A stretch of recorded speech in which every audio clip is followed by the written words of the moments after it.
ও নবীর উম্মতের দল, মায়ার নবী মসজিদে নববীর মধ্যে হাজির। হযরত ফাতেমা রাদিয়াল্লাহু তাআলা আনহা আমার নবীর কাছে যাইয়া ডাক দিয়া বলে, আব্বা জান, আমার আম্মা কেমন জানি জমিনের মধ্যে গড়ায় আর কান্না করে।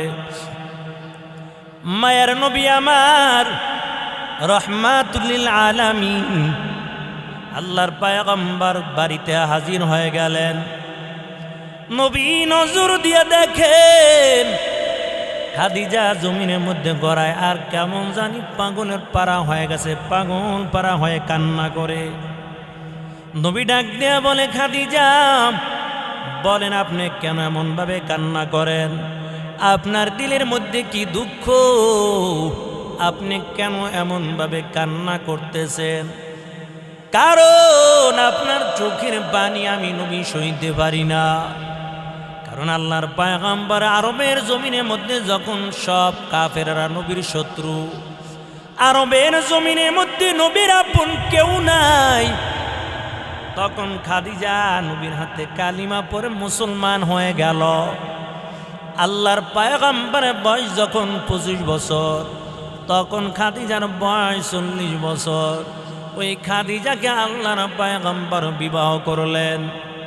ও মুমিন মুসলমান, কেমন খাদিজা মায়ার নবীর জন্য কেমন পাগল। আল্লাহর পয়গম্বর যখন হেরা গুহার মধ্যে ধ্যানে লিপ্ত ছিলেন, আল্লাহর নবী যখন হেরা গুহার মধ্যে ধ্যানে ছিলেন, ওই খাদিজা প্রতিদিন খাবার নিয়ে হেরা গুহায় উঠে যাইত। ওই জাবালে নূর, হেরা গুহা কত বড় একটা পাহাড়, এখনো জাবালে নূর হেরা গুহা হাজিরা দেখার জন্য চলে যায়। মক্কায় যারা হজ করার জন্য যায়, হাজিরা ওই জাবালে নূর দেখার জন্য চলে যায়। এত বড় একটা পাহাড়, যে পাহাড়ে উঠতে নামতে 2 থেকে 2.5 ঘন্টা সময় লেগে যায়। একটা মানুষ একবার যদি জাবালে নূরের মধ্যে উঠে, দ্বিতীয়বার উঠতে বড় ভয় পায়, কষ্ট হয়ে যায়। আর খাদিজা প্রত্যেক দিন রসুলের জন্য খাবার নিয়া ওই হেরা গুহায় উঠে যাইত। এরে আল্লাহর বান্দা, একদিন খাদিজা বড় অসুস্থ, আস্তে আস্তে করে পাহাড় বেয়ে বেয়ে খাদিজা ওই নবীর জন্য খাবার নিয়া জাবালে নূরের মধ্যে উঠতেছে। আল্লাহর নবী খাদিজার দিকে তাকাইয়া মুস্কি মুস্কি হাসে। এরে আল্লাহর বান্দা, খাদিজা কষ্ট করে করে জাবালে নূরের মধ্যে উঠতেছেন, আর আল্লাহর পয়গম্বর দিকে মুস্কি মুস্কি হাসে। খাদিজা যখন নবীর কাছে হাজির হয়ে গেল, খাবার যখন নবীকে দিল, খাদিজা ডেকে বলে, নবী আমার জন্য কি আপনার কষ্ট হয় না, মায়া লাগে না? ও পয়গম্বর, আমি কষ্ট করে করে পাহাড়ের উপর উঠতেছি, আমার উঠতেও বড় কষ্ট হয়, আপনি দেখে আফসোস করবেন তা না করে আপনি হাসতেছেন। বলেন আমি খাদিজার জন্য কি আপনার মায়া লাগে না? নবী ডাক দেয়া কয়ে, খাদিজা কেন মুস্কি মুস্কি হাসলাম তুমি কি জানো? ও খাদিজা, তোমার কপাল কত ভালো, তুমি যখন পাহাড় বেয়ে বেয়ে আস্তে আস্তে করে উঠতেছিলা, জিব্রাইল আমিন আইসা আমার কাছে জানিয়ে দিল, আমার আল্লাহ তোমার উপর এত খুশি, আল্লাহ তাআলা জিব্রাইলের মাধ্যমে তোমাকে সালাম পাঠাইছে। আশকারা মিল্লাত মাযহাব জুদাস্ত, আশকারা মিল্লাত মাযহাব খুদাস্ত, মিয়ানে আশিক মাশুকরা মজিস্ত, কিরামান কাতিবিন রাহম খবর নিস্ত। কুল ইন কুনতুম তুহিব্বুনাল্লাহ ফাত্তাবিউনি ইউহিব্বুকুমুল্লাহ ওয়া ইয়াগফির লাকুম যুনুবাকুম, আল্লাহু গফুরুর রহিম। এরে আল্লাহর বান্দা, এই জন্য আল্লাহ তাআলাও বলেন তোমরা রাসূলের আনুগত্য করো, কারণ রাসূলের যেই বান্দা আনুগত্য করবে আল্লাহ বলেন তাদের ভুল ত্রুটি আমি আল্লাহ তাআলা ক্ষমা করে দিব।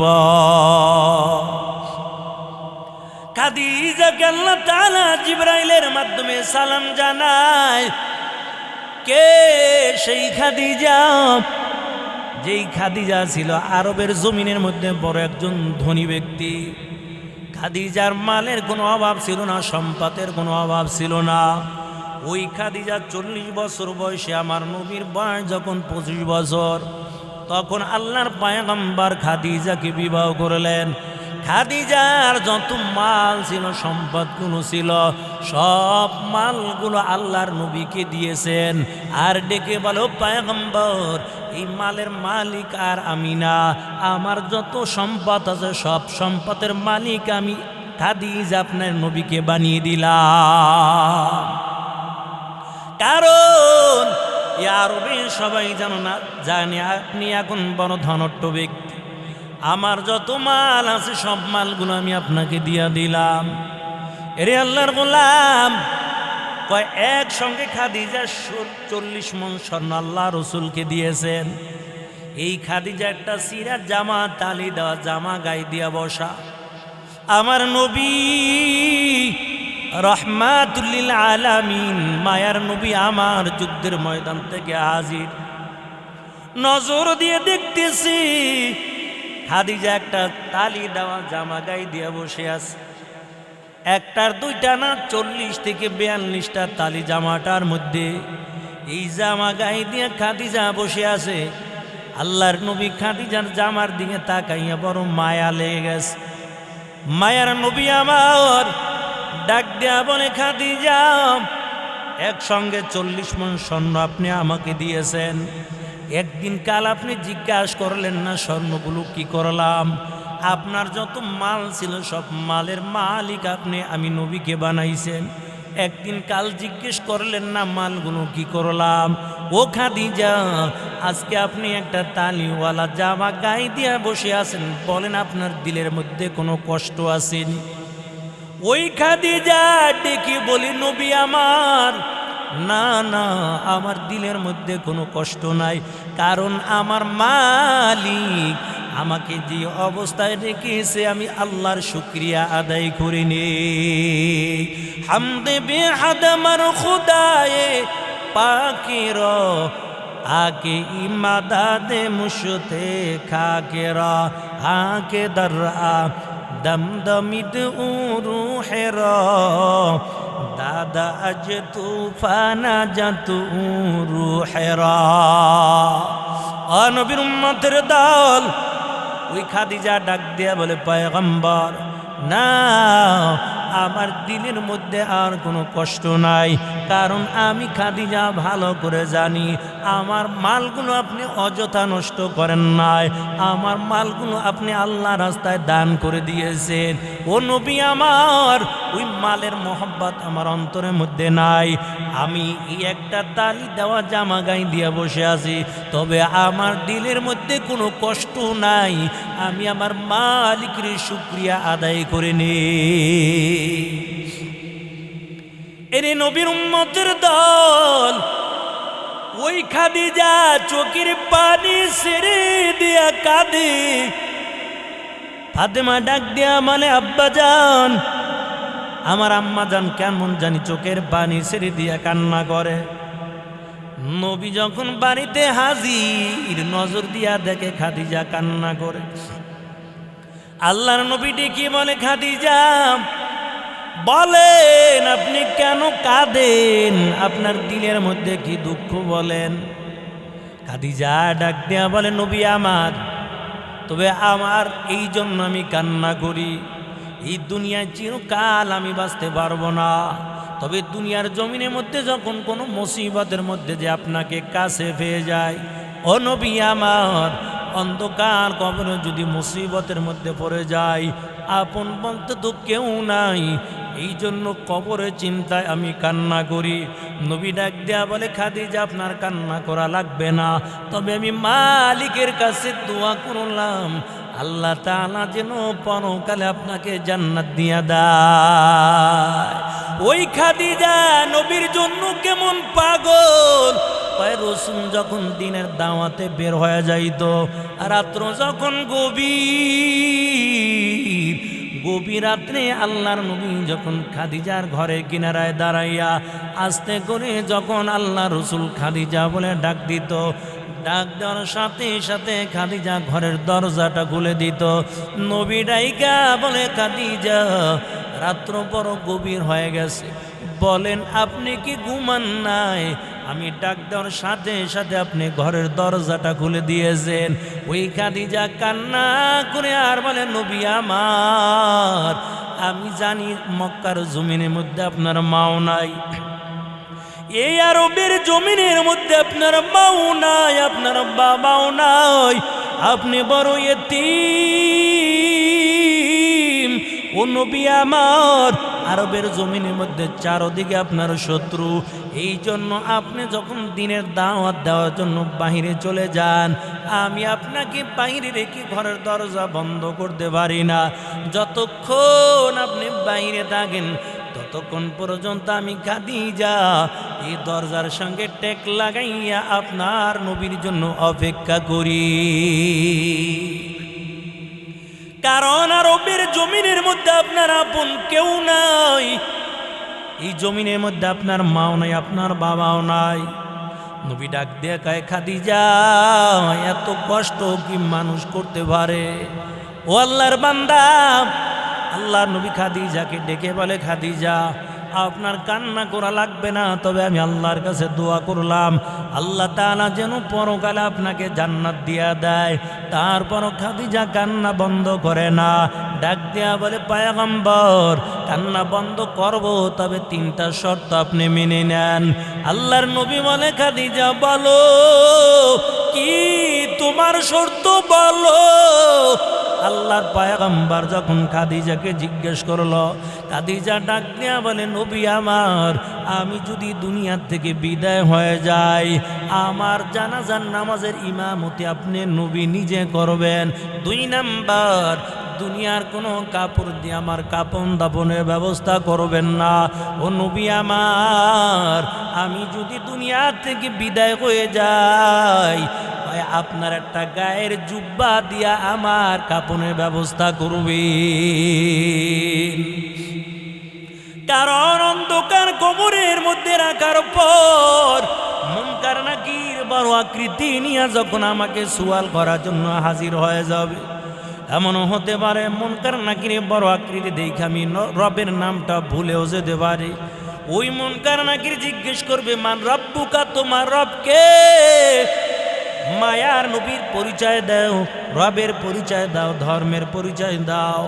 ও নবী আমার, আমি এমনও হতে পারে মুনকার নাকির বড় আকৃতি দেখার পর ওই রবের নামটা যদি আমি ভুলে যাই, অন্ধকার কবরে আমার বড় মুসিবত হয়ে যাবে। 3 নাম্বার, ওই কবরের মধ্যে রাখার পর আপনি নবী বাড়িতে আসবেন না, আপনি নবী কবরের পাশে দাঁড়িয়ে থাকবেন। মুনকার নাকির যখন আমাকে প্রশ্ন করবে, খাদিজার পক্ষ হইতে আপনি নবী নিজে উত্তর দিয়া দিবে। ওই আমি খাদিজার পক্ষ হইতে আপনি নবী নিজে মুনকার নাকিরের সুয়ালের জবাবটা আপনি দিয়ে দিবেন। আশিকারা মিল্লাত মাযহাব জুদাস, আশিকারা মিল্লাত মাযহাব খুদাস, মিয়ানে আশিক মাশুকরা মজিস, কিরামান কাতিবিনরা হাম খবর নিস। ও মুমিন মুসলমান, মায়ার নবী ডেকে বলি, খাদিজা তবে আপনার কান্না করা লাগবে না, আপনার শর্ত 3টা আমি মেনে নিলাম। খাদিজা বড় অসুস্থ হয়ে পড়ে যায়। কিছুদিন পর খাদিজা দুনিয়ার থেকে চলে গেল। ও মুমিন, আল্লাহর নবী নিজে খাদিজার জানাজার নামাজের ইমামতিটা করলেন। আল্লাহর পয়গম্বর ওই খাদিজাকে নবীর নিজের গায়ের জুব্বা দিয়া কাফন দাফনের ব্যবস্থা করে দিল। কবরের মধ্যে রাখার পর আপনার আমার নবী মায়ার নবী রহমাতুল লিল আলামিন বাড়ি আসে না খাদিজার কবরের পাশে দাঁড়ানো। কারণ যেই খাদিজা আমি নবীকে ছাড়া খাবার খাইতো না, যেই খাদিজা আমি নবী ছাড়া ঘুমাইতো না, যেই খাদিজা সারা রাত্র দরজার সঙ্গে ট্যাক লাগাইয়া সময়টা কাটাইল, আজকে খাদিজা নাই, নবী বড় অসহায় হয়ে পড়ে গেল। এরে আল্লাহর গোলাম, ওই খাদিজার কবরের পাশে মায়ার নবী দাঁড়ানো। আল্লাহর পয়গম্বর কবরের পাশে দাঁড়াইয়া দাঁড়াইয়া অপেক্ষা করতেছে। দেখিনি মুনকার নাকির খাদিজাকে সুয়াল করে, আর ওই প্রশ্ন উত্তরগুলো আমি নবী নিজে দিয়া দিব, কারণ খাদিজার সঙ্গে আমি কথা দিয়েছি। কিন্তু মুনকার নাকির আসে না, খাদিজাকে সুয়াল করে না। রাত্র যখন গভীর হয়ে গেল, আল্লাহ তাআলা জিবরাইলকে পাঠাইয়া বলে, জিবরাইল যাও দেখো আমার বন্ধু কেন এখনো খাদিজার কবরে পাশে দাঁড়ানো। ওই জিবরাইল মায়ার নবীর কাছে হাজির হয়ে গেল, নবীকে সালাম জানায়। নবীকে সালাম দিয়া ডাক দিয়া কয়, পয়গম্বর আল্লাহ জানতে চেয়েছেন আপনি কেন এখনো খাদিজার কবরের পাশে দাঁড়ানো। নবী ডেকে বলে, জিবরাইল খাদিজার সঙ্গে আমি কথা দিয়েছিলাম, মুনকার নাকির যখন খাদিজাকে সুয়াল করবে, খাদিজার পক্ষ হইতে আমি নিজে উত্তর দিয়া দিব। কই এখন পর্যন্ত সুয়াল করে না, আর আমি মুনকার নাকিরে প্রশ্ন উত্তরও দিতে পারি না।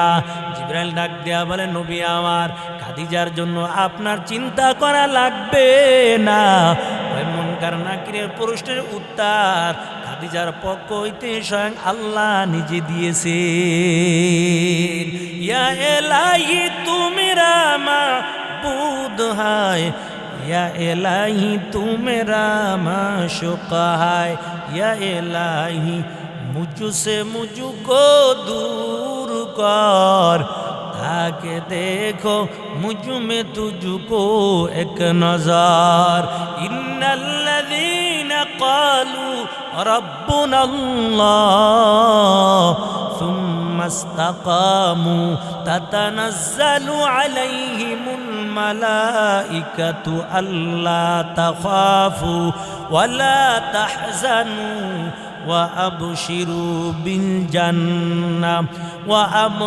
وأبشروا بالجنة التي كنتم توعدون।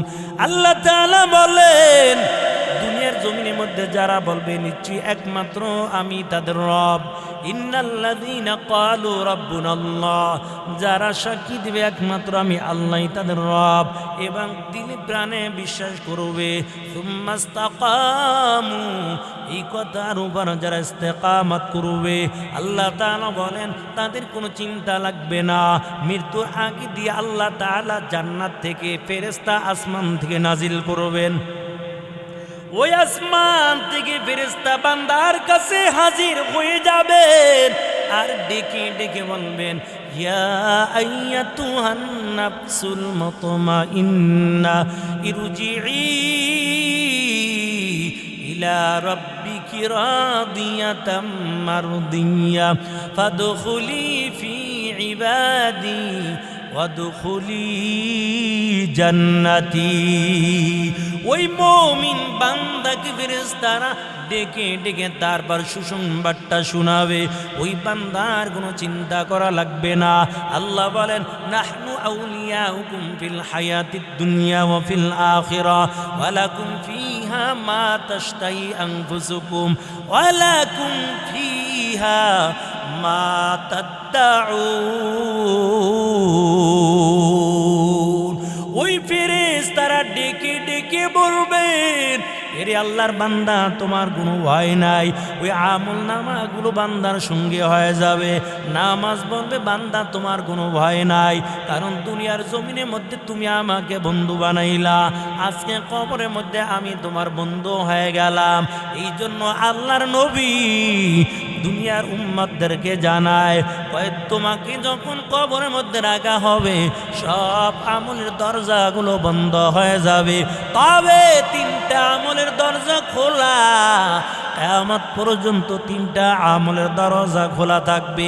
এক নাম্বার, দুনিয়ার মধ্যে যদি কোনো ভালো কাজ করে থাকো, সদকায়ে জারিয়া, এই সদকায়ে জারিয়া ভালো কোনো কাজ যদি দুনিয়ার জমিনে করো, ওই কাজের সওয়াব কিয়ামত পর্যন্ত তোমার আমল নামার মধ্যে সওয়াব ফেরেশতারা দিবে। আল্লাহর নবী বলেন, মাইয়িতকে যখন কবরের মধ্যে রাখা হয়, ওই কোরআন মাথার কিনারায় যুবক বেশে দাঁড়িয়ে যাবে আর বলবে, ও মুনকার নাকির ফেরেশতা, আমার এই বন্ধুকে তুমি সুয়াল করতে পারবা না? ডান দিকে নামাজ হাজির, যুবক বেশে নামাজ ডান দিকে দাঁড়িয়ে যাবে, মুনকার নাকির সুয়াল করার জন্য বান্দার দিকে আসবে, কিন্তু মুনকার নাকির সুয়াল করতে পারবে না। এই নামাজ যুবক বেশে দাঁড়িয়ে যাবে আর ডেকে বলবে, এই বান্দাকে সুয়াল করতে পারবা না, কারণ এই বান্দা দুনিয়ার জমিনের মধ্যে আমাকে বন্ধু বানাইল, আজকে কবরে আমি তার বন্ধু হয়ে গেলাম। পায়ের দিকে অন্য অন্য অনেক আমলগুলো চলে যাবে, বাম দিকে তার রোজাগুলো চলে যাবে, চারদিকে চার আমল চলে যাবে। কয় মাথার কিনারায় থাকবে কোরআন, ডান দিকে থাকবে নামাজ, বাম দিকে থাকবে রোজা, আর পায়ের কিনারায় সমস্ত নেক আমলগুলো চলে যাবে। ওই পায়ের কিনারা থেকেও, পায়ের দিক থেকেও মুনকার নাকির আসতে পারবে না। যখন মুনকার নাকির পায়ের কিনারা থেকে আসবে, ওই ভালো আমলগুলো যুবক বেশে আইসা বাধা দিবে আর ডেকে বলবে, এই বান্দাকে সুয়াল করতে পারবা না, এই বান্দা দুনিয়ার জমিনে আমাদের বন্ধু বানাইলো, আজকে আখিরাতেও এই কবরের মধ্যে আমরা তার বন্ধু হয়ে গেলাম। কোরআন মাথার কিনারায় হাজির, এই কোরআন যুবক বেশে দাঁড়াইয়া বলবে, এই বান্দাকে সুয়াল করতে পারবা না, এই বান্দা দুনিয়ার জমিনে আমাকে বড় ভালোবেসেছে, এই বান্দা দুনিয়ার জমিনে আমাকে বুকে জড়াইয়া মুখে চুম্বন দিয়েছে, এই বান্দা কোরআন তেলাওয়াত করেছে, এই বান্দা কোরআনী আইন অনুযায়ী চলেছে। এরে আল্লাহর গোলাম, এমন করে করে যখন কোরআন বলতে থাকবে, মুনকার নাকির বলবে, কতক্ষণ তুমি তার বন্ধু হইয়া কবরের মধ্যে থাকবা? তখন নেক আমলগুলো উত্তর দিয়া দিবে, নাহনু আউলিয়াউকুম ফিল হায়াতিদ দুনিয়া ওয়া ফিল আখিরাহ ওয়া লাকুম ফিহা মা তাশতাহি আনফুসুকুম ওয়া লাকুম ফিহা মা তাদদাউন। এই কোরআন বলবে, দুনিয়ার জমিনে বান্দা আমাকে বন্ধু বানাইল, আজকে আমি কোরআন কবরের মধ্যে তার বন্ধু হয়ে গেলাম, তবে যতক্ষণ পর্যন্ত এই বান্দাকে জান্নাতের মধ্যে না ঢুকাইব, ততক্ষণ পর্যন্ত কোরআন আমি বান্দার বন্ধু হইয়া থাকবো।